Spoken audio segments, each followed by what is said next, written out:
Hello, guys, and welcome back. I've got Wads in the building, so good afternoon. Afternoon, how are you, Dan?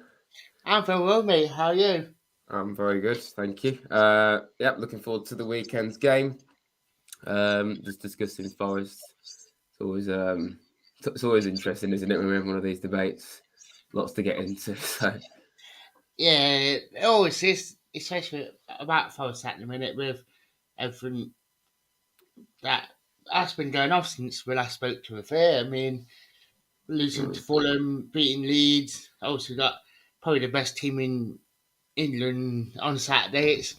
mm, There's an adult video when we talked about Forest. never. It's realistically it's a game we're not going to win, but I think it's just I think Forest fans will just be appreciative if it's just we put in a good performance. Just give it a go. We can come away from a game against Man City and have positives, and I think that's a big thing. They're a world class side, and I never want a team to come to the City ground and do well, or an individual to do well. But I am excited to see some of their stars play. These are players that we see all the time. De Bruyne, Haaland, Foden, Bernardo Silva, etc. It's endless. But like I say, I hope that they have an off day and we can catch them out. And I think obviously the beat is 6-0 the first game. I do think a lot of that was down to the fact that we were a bunch of strangers back then. But then again, I think City can easily beat any team 4-0.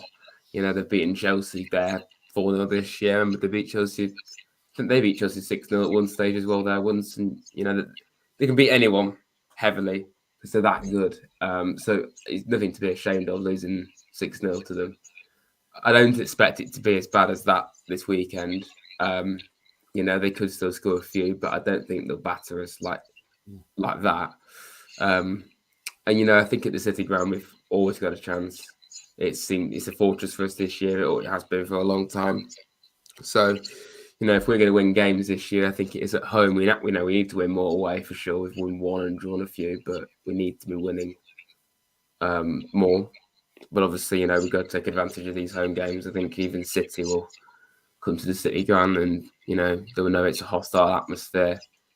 Probably won't affect them too much, but, I think just make it as difficult as possible for them, I think it's very important that we hold them for as long as possible. If we concede early, it could be a very long game.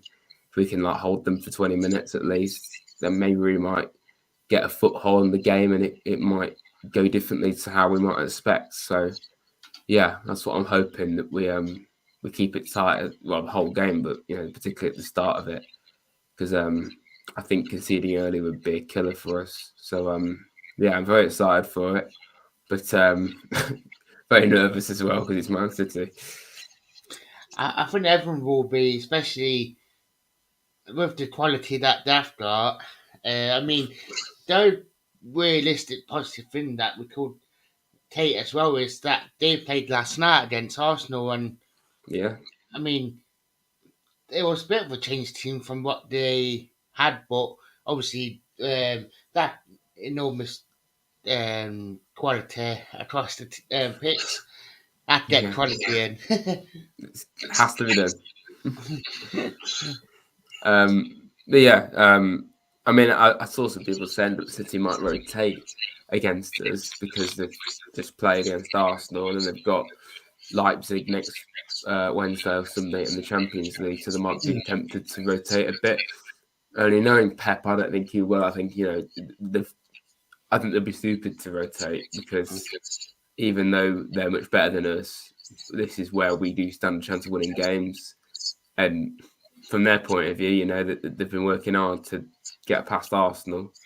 They finally get past Arsenal, and the last thing they want to do is then go and lose to Forest, because from their point of view, that's that'll be embarrassing for them, and obviously unbelievable for us. So yeah, I don't know whether Pep would take any risks. I mean, he's done that before. Like sometimes he does weird tactics, like in the Champions League final where he didn't play a defensive midfielder. He's done that before. But I'd be surprised. I mean, even if City rotate, they should still have enough quality to beat us, being realistic. Um, but yeah, and we've got to just kind of hope that we catch them out. They underestimate us.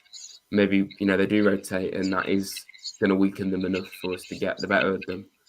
But it's going to be a huge, well, probably the biggest test we can have in this country and in the world, really, one of them.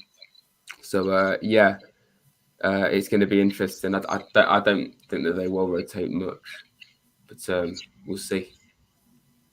And even looking at the team from last night, I mean, yeah, fair enough, they played Aki and Walker, but they played like three at the back with them two in it and them two been playing fullback near enough, and they never enough had Marweds, Grealish had run backs, which Yeah, probably were tactics from Pep when I seen the team last night. I mean, just I don't, and to be fair, it'd be interesting to see what he will do on Saturday against, especially with our pace and that. Well, you start Kyle Walker on Ake, especially with the pace we got up top. yeah. I mean, Carl Walker's one of the quickest players in the world, so I would think that would be quite a smart move against Brennan. To try and keep up with him. I mean, yeah, I wouldn't be surprised. I mean, whoever they play there is going to be a good option, but I think they will need pace to try and keep up with Brennan and Gibbs White. I think those two. Obviously, we know what they can do. City will be more than aware of what they can do. So yeah, it's going to be interesting to see how City do set up. I mean, I don't think they'll be too concerned about playing. I still know that they've got that we've got quality. I was like, no pun intended. But yeah, I think they'll just turn up and do what they normally do to play their own game and probably just wear us out. That knowing City, that's probably what they'll do, pass the ball to death. But yeah, it's going to be interesting to see how both sides set up. I'd imagine City would do that, and then Forest probably would be more defensive than normal. And every time we've won this season, we've had to defend and defend and defend. Besides that Leicester game, really, where we had a bit of a cushion, but all the other games we've won 1-0, and it wasn't like that hugely comfortable. And I think it's something the Forest fans want to see this season is us to win a game and win like with a cushion convincingly. We didn't have to defend right until the 90th minute. A win's a win. I'll take a 1-0 every time, but it'd be amazing to see us win like 3-0 in the Prem at some point. Only I doubt that's going to happen at the weekend, but at some point it would be nice to see us do that. But I think you've got to treat every game as they come and just see where you're at. Going into each match and then the opposition. There's no point in playing really attacking football against Man City because you're just going to get battered. But against someone like, we played Bournemouth, but Everton, I think we could possibly maybe be a bit more offensive going forward if we want to and take a few more risks. Like, against Leeds and Leicester, they both missed sitters. Harvey Barnes, he missed a few chances. I think City would probably score them. So, we've got to approach the game in a positive way, but be wary of what they can do. I think that's what we've got to do, really. And that's the thing, because I know one of the things going into this was, which thing is, this injury list we got, it's like, seemed to be ever growing. And I mean, there was that stat about it, the subs last week when made them, it's the earliest substitute ever happened in the Premier League. I know it's not out that we've got two first team centrals now, and Cookie not even in the squad, which doesn't help. But I No. mean, it's a good job that we've got some like Felipe in now, and I know Aurier can play centre half as well, which doesn't really help with that change to back four. If that makes sense.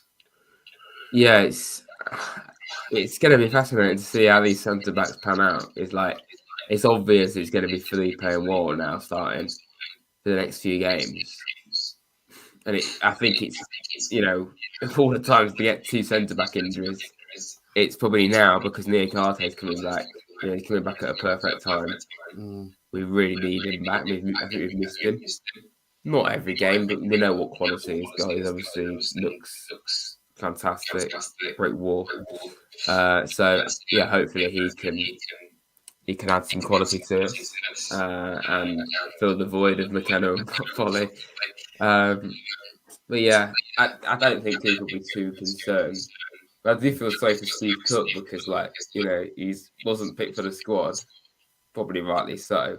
And then we get a centre back crisis like a few weeks later, and he sat there thinking, "God, I could actually have played now, and I can't play."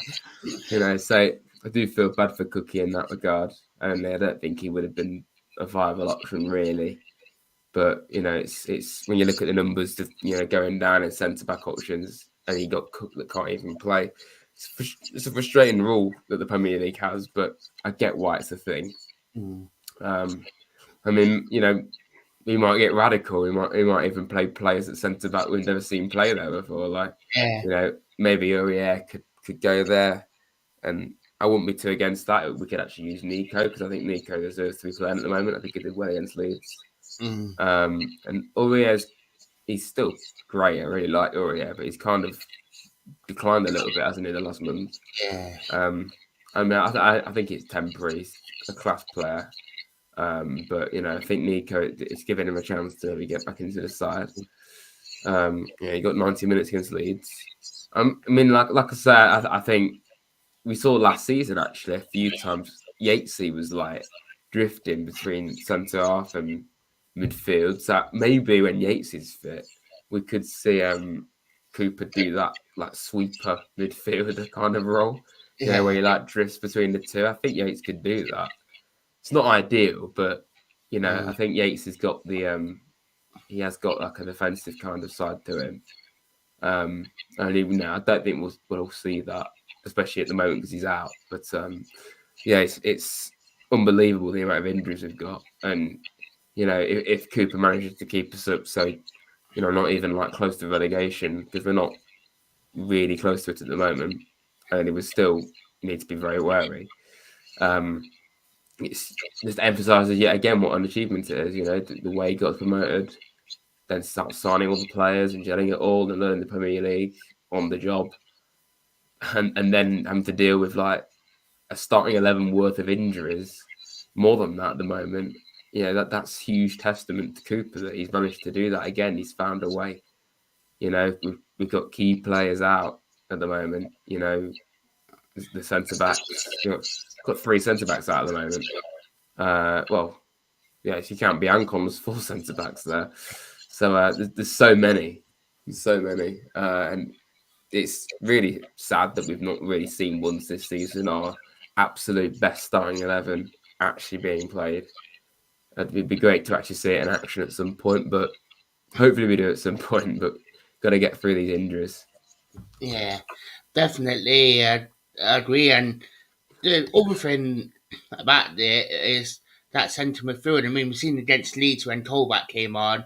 He did a Yeah, stunning job in there. He literally stopped Leeds dominating that midfield, and then we've seen it last week when Shelby came on. He got his foot on the ball, and actually we looked a lot more acute with Shelby. And I mean that midfield on Saturday, especially when you got the likes of De Bono and Dunya and Rodri. So I mean, the list goes on. I mean, it's just going to be you have a place there. We do need like a Shelby or Yates in there to really, really get stuck in and that or all that. yeah. No, I think we've really missed Yates, and I just can't get my head around the trolls on Twitter that still slag him off even now. Like, he's never going to be the most luxury player in the world or as gifted as some players, but he's a workhorse and he gets the game and he guys it by the scruff of the neck and he just makes something happen. And I just feel we've missed that physicality in the midfield without Yates and the leadership that he offers. And it's a young age as well. He's still a young player to have that leadership is huge for him and the team. And I'm excited to see what Shelby's going to do because he came on against Fulham and he looked really, he didn't look like he'd just come into the side. He looked very comfortable. And I was a bit suspect at first when we signed Shelby, but I think he could be really important for us going forward. I mean, I think it's insane the depth we now have in midfield and the strength in depth we've got. Even when some players are off form, I think there's still good options. Like, I don't think Mangala's been firing on all cylinders of late, in my opinion. So, I mean, ideally, my midfield right now, I'd like to see Yates, Shelby, and then probably Foiler or Danilo. Obviously, I did forget about a Brazilian wonder kid. It's mental that. You know, obviously Mangala, even Cuarte. Don't know how he gets back into the mix. The depth is mental at midfield. He can even play Scarpa in midfield as well. So, like, the options are huge. I just hope Yates is back soon, and I think Shelby will be starting the next game. I don't see us dropping Freuler because he's captain. Only I do know some people have not been too happy with him at the moment. And I know he can't. People say he goes missing in games, but I think he kind of just does his jobs, without even really being noticed in ways, which is kind of a good thing. So I like Remo. I think he's definitely a leader and a captain kind of player. Just a really smart player. He's had games where he's not been at his best or really noticeable, but I think he's a good player. I don't think we should be being too harsh on him.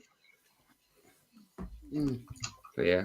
I said that against Leeds that he did a job in there. Like, it weren't noticeable. He weren't stood out, but he did a job in there. And when we brought Toll back on, he sort of like free flew up to get his foot on his Mm. ball a lot more and be able to do his job a lot more. Whereas in that first half, he had to literally do that three jobs. No disrespect to Manguala or Danilo, but he sort of got overwhelmed with that midfield. Whereas second half, with Cole back in there, it Mm. sort of like freed him up to like get his foot on the ball and start doing the basic things, which he's quite good at. Yeah. I mean, like, I think Jack's great. Like, he's not a long term option.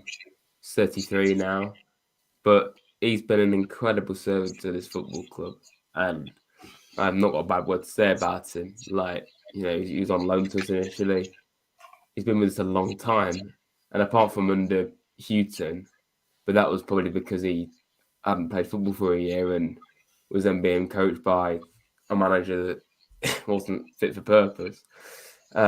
So that's why. And we saw as soon as Cooper comes in, there's the Jack Colback that we know, and I think last season was probably his best year of his whole career, I'd say. And I was worried that he was going to get completely pushed out the team, and at one stage he was pushed out the team entirely. And the fact that he's managed to get himself back into contention since the World Cup, in particular, is great for him. And I'm happy. Like when we lost to Bournemouth and we were bringing Cole back on, and people were slagging him off, and I was one of them to a degree. I thought, what we're bringing Cole back on for here?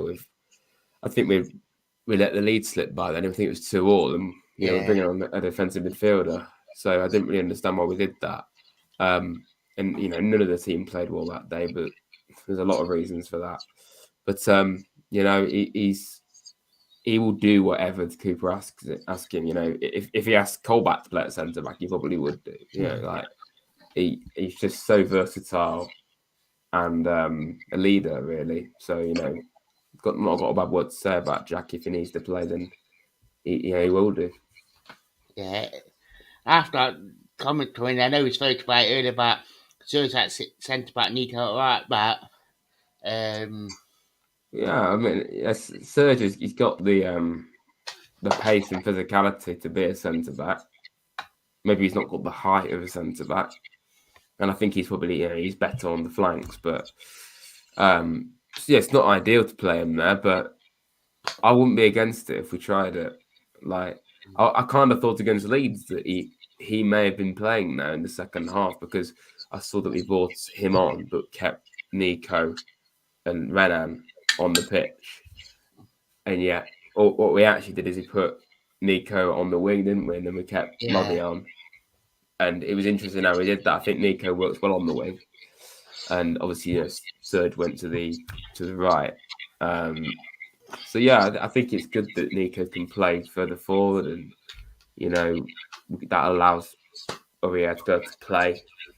But who knows? If we're really desperate, we might try Serge there, and that will also allow us to play Nico. But then we're kind of thin for fullbacks.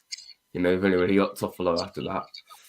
So yeah, we'll see. I think I wouldn't put it past Cooper to try something different, but I think it's very predictable that the centre backs will be Felipe and Wall this weekend. I'd be very surprised if we see someone else playing there.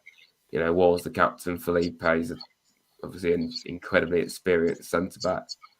I think it's I didn't want Bolly or McKenna to get injured, especially for as long as they've been injured now. But I think it's good that we're going to see Felipe in action. Someone of his caliber and experience could be huge for us. Yeah, I completely agree with that, to be fair. And even Nico on the win on against Leeds, like, it nullified Ailing that second half, because Ailing couldn't really, it wasn't as Yeah. effective as it was in the first half, which it worked quite well as well. So, yeah, I completely agree. I mean, I don't know about the attacking side of things. I mean, would you expect it to be the same, or could you see us playing with a false nine and then City on Saturday? I could actually, yeah, because I don't think Wood's a solution. I think Cooper will stick by him, to be honest. So he'll still give him chances. He's had a good career, Chris Wood, but he's not working at Forest at all. And there's a reason why people were critical of him when we signed him. I was critical of him at first, and I kind of liked it. But now I've seen him play, I'm kind of more critical again. And I want every player to do well for us, but I don't think it's been fully working. I mean, I'd like to see Surridge get a start, but I'm not sure whether we should start him when we've got other options that could play there that are technically even better. No, I think we really miss Awani with his physicality. Mm. I mean, yeah, we've got Andre Ayew as well, but I don't know whether I'd be convinced by that just yet. I think I think Ayew will start at some point. So personally, I'd probably play Gibbs, White, Johnson, and probably Scarpa maybe. Yeah, I probably would possibly play Gibbs, White, and Jono as strikers basically, and then have Scarpa. I'd still want to try and give Dennis opportunities because I think he has shown a little bit more recently, and he's still not what we thought he would be. And I hope he can turn it around, but he's obviously not got many chances left to really do that. So yeah, it is sad the injuries piling up. But personally, I'd either play, if I'm going to play a striker, I'd play Surridge, and then have Gibbs, White, and Johnson. But if not, I'd probably play a false nine and have Scarpa in there as well. Mm. Yeah, have you got a store prediction? I know it could be a free hit this weekend. Oh god, I just can't see us winning. Even at the City ground, it would be. I'd probably be the most starstruck I've seen if we were to pull that off and beat City. But I just don't think it would happen. It could be 2-3. I think we'll score. I don't know. I just have a feeling we'll score. I mean, I know we didn't score against United, but I'm gonna have to be a negative one and also a realistic one and say 3-1 City. But then we'll beat Everton, and then we'll beat West Ham next time. We'll make up for it. Yeah, that's, yeah. I see where you're coming from on it. To be fair, I mean, I'll be dazzled if we win. I'd be like after waking up from a Yeah, dream. yeah, it'd be insane if we were to pull that off. Beat City. Yeah. Have you do you want to talk about socials? Yeah, everyone, come subscribe to my channel, Rads. Lots of Forest stuff, vlogs. I've done a video essay actually just yesterday about the Faraz days, which took me quite a lot of effort. So yeah, please come and give that a watch, give my channel a watch, I'd appreciate it. And of course subscribe to Talk Forest TV. Do subscribe to Wads out. It is quality, so I'm giving it the two Yeah, you see, verified. I've been verified now, so you've Yeah. got to come and watch. Who needs the blue tip when you get the true tip?